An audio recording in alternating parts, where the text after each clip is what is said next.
My name is Francis Yu. I'm the CEO of Novani, LLC. I'm Mike Nguyen. I'm the CEO of Silent Partner. Novani is a 25-year-old system integrator.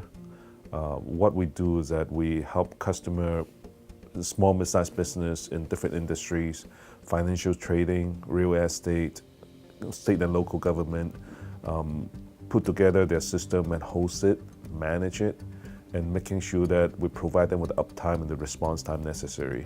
Silent Partner is an agency, again, based out of San Francisco. What we do is we help clients find and manage relationships with network, data center, hosting providers.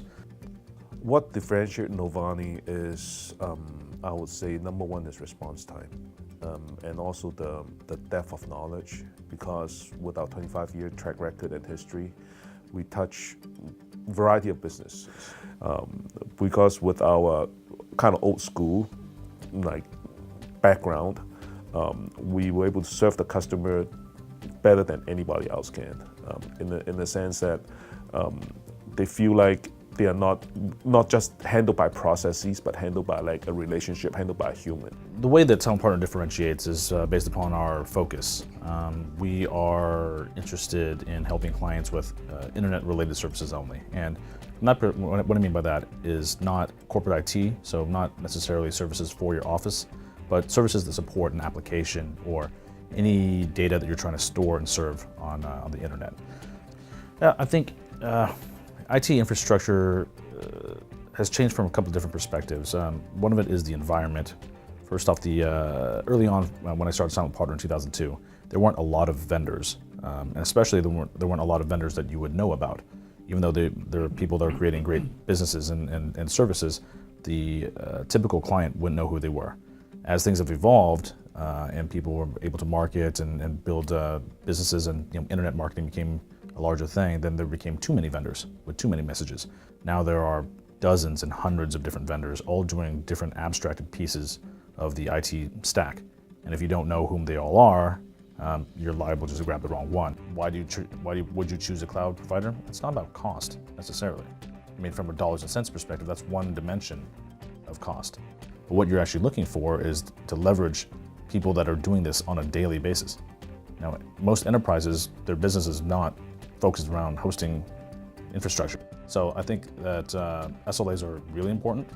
You can't trust your own. You can't trust your own IT's SLA necessarily, because they don't do this on a daily basis the way that you need to have it done. When it comes to SLA, because things are getting more and more complicated, even the cloud is there's so many moving parts. And it's get to a point where it doesn't make sense to even host and manage your own email infrastructure if you can just pay $12, $13 a mailbox to have everything taken care of. You don't have to deal with the backup, all the rest of the stuff. But the issue is that with SLA, the real fact is that all providers go down. There's not a single one that can give you, when they say we could provide you 100% SLA, we need to look at the fine print. What happens if they don't deliver? Microsoft go down for 8 hours, multiple times, and Apple goes down. Google, Facebook, everybody has downtime. So when it comes to SLA, you do need to have, you need to approach it in a way where you see what does SLA means, and you also need to make sure that you have a check and balance.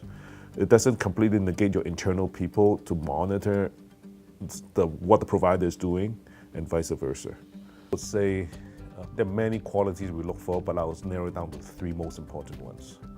First, most important one is the site reliability. That means track record. How long has the site been around? What are the historical record when it comes to downtime? What are the connectivity options? Every site you need to look at the history of downtime. Every site has downtime history, and you need to find out what caused it. How long does it take for them to remedy the situation to bring it back online? That's key number one, because our customer rely on us for reliability and rely on our provider reliability. That's number one. And the second thing is the security and privacy and protection that site provides. whether they are SSAE 16 and SOC 2 compliance. That's very important.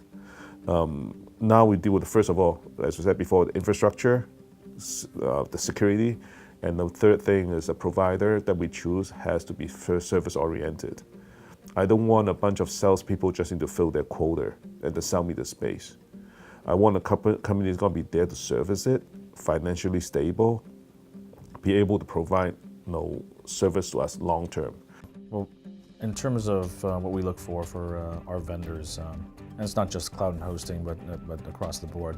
One, does the vendor actually know themselves?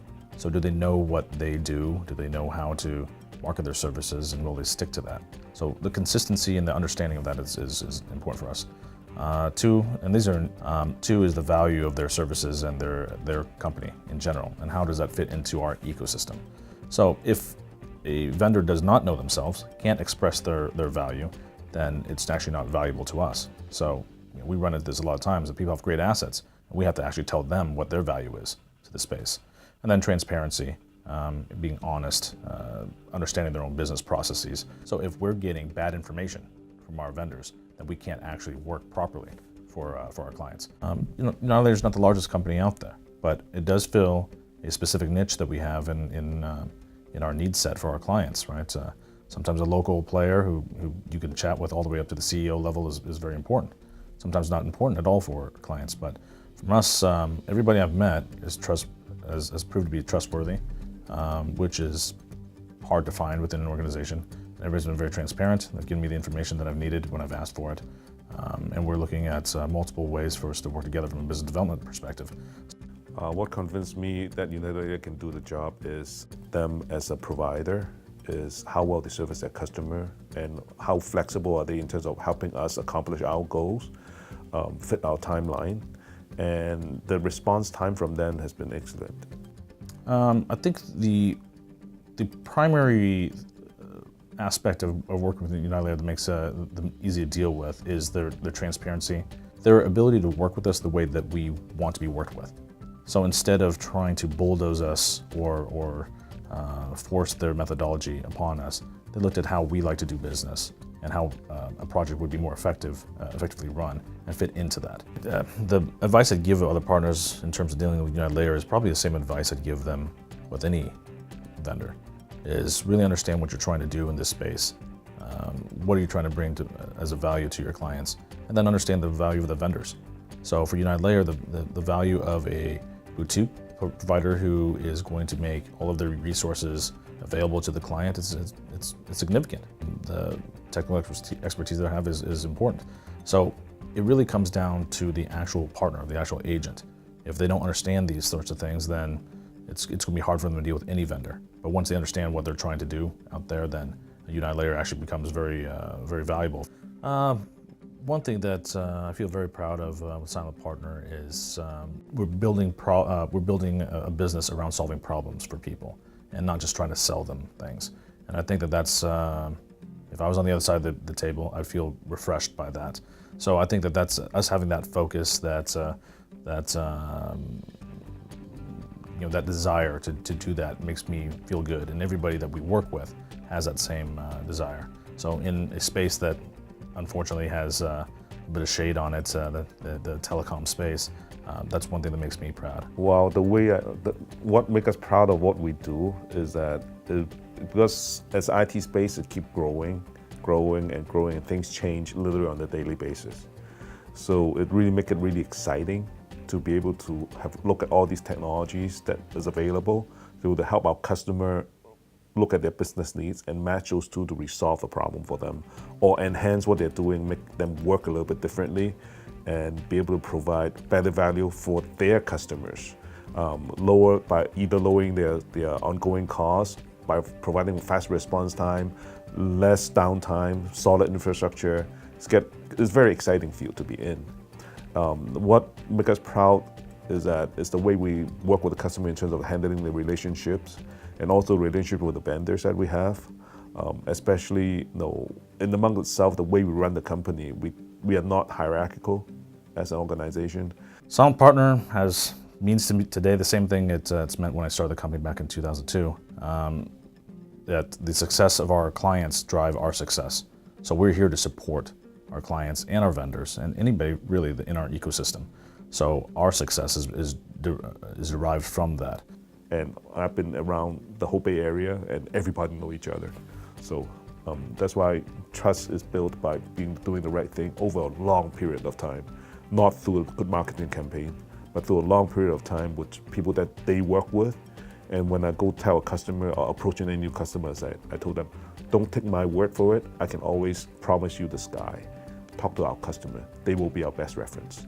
That's why a customer trusts us in that sense. No sales pitch.